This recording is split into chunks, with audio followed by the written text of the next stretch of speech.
ये कि आप सो क्यों रहे हैं? जिस जागृति की मैं अपेक्षा कर रहा हूँ, वो जागृति क्यों नहीं दिख रही है? जब ये देश केवल अच्छे भारत के संकल्प के साथ बदल सकता है और हमारे बीच से ही गांव का सरपंच, पार्षद, मेयर, जिला पंचायत अध्यक्ष, प्रदेश का मुख्यमंत्री, उप मुख्यमंत्री, राज्य सरकार के मंत्री, विधायक और देश का प्रधानमंत्री, उप प्रधानमंत्री, केंद्रीय सरकार के मंत्री और सांसद जब इसी व्यवस्था से स्वयं उभरेंगे, वो किसी पार्टी के प्रतिनिधि नहीं होंगे, वो राजनेता भी नहीं कहलाएंगे, उन्हें हम राष्ट्र नेता कहेंगे।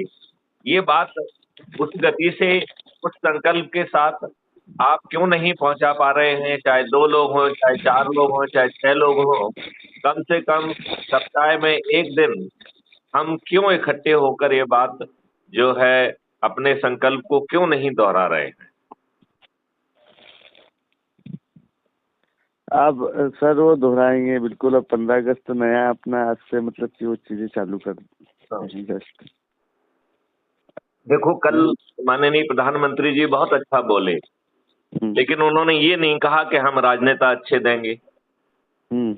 आपको मालूम है, अभी जो नया पार्लियामेंट गठित हुआ है, 543 में से 251 आपराधिक चरित्र के लोग हैं और उनमें से 170 30% जघन्य अपराध के अपराधी हैं। हत्या, लूट, डकैती, बलात्कार जैसे अपराधों के अपराधी हैं और उनमें से 27 तो ऐसे हैं जिन्हें कोर्ट ने सजा भी दे दी है।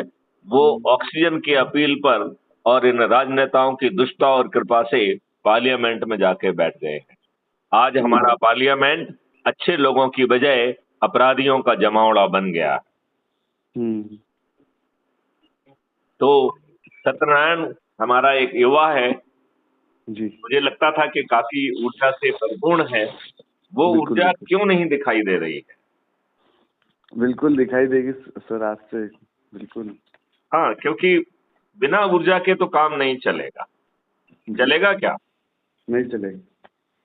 तो यदि इतनी आसानी से हमें सब कुछ मिल जाए, इतनी आसानी से हमें महापरिवर्तित भारत मिल जाए, इतनी आसानी से हमें रोजगार का मौलिक अधिकार मिल जाए, हमें किसी कॉम्पिटिटिव एग्जामिनेशन ना देना पड़े और वो भी रोजगार भी आपके पोटेंशियल का, जिसे छोटे छोटे चरणों में माइलस्टोन में बांटा जाकर उस माइलस्टोन के हिसाब से आवश्यक संस्कार, शिक्षा, हुनर और टेक्नोलॉजी दी जाकर आपको 6 महीने का सतत अभ्यास कराकर सर्टिफिकेट ऑफ एक्सीलेंस देकर आप राष्ट्रीय संपदा के निर्माण में लग जाएंगे, तो आपको रोजगार के लिए किसी के सामने हाथ नहीं फैलाना होगा। मेन चीजें वही, मूलभूत समस्या वही चीजें है कि रोटी, कपड़ा, मकान, ये चीजें क्या है, यही समस्या। तो रोटी भी मिल रही है, कपड़ा भी मिल रहा है, मकान मिल रहा है और रोटी भी मल्टीग्रेन वाली रोटी मिल रही है।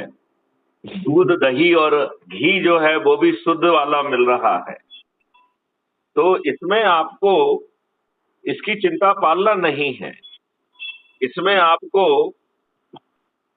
रोजगार का मौलिक अधिकार मिल रहा है, तो फिर चिंता किस बात की? अब उस एनर्जी से काम क्यों नहीं कर पा रहे हैं?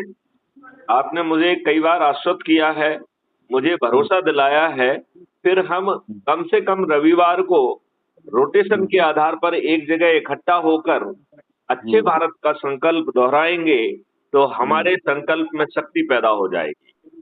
हम इस संकल्प शक्ति से ही अपने देश को बदल पाएंगे। हम इस संकल्प शक्ति से इस देश को दुष्ट राजनेताओं से मुक्त दिला पाएंगे और हमारे बीच से जो लोग उभरेंगे उन्हें हम राजनेता नहीं कहेंगे, राष्ट्र नेता कहेंगे, क्योंकि राजनेता का नाम लेते ही गंदगी और बदबू आती है। आती है कि नहीं आती है? आती है ना।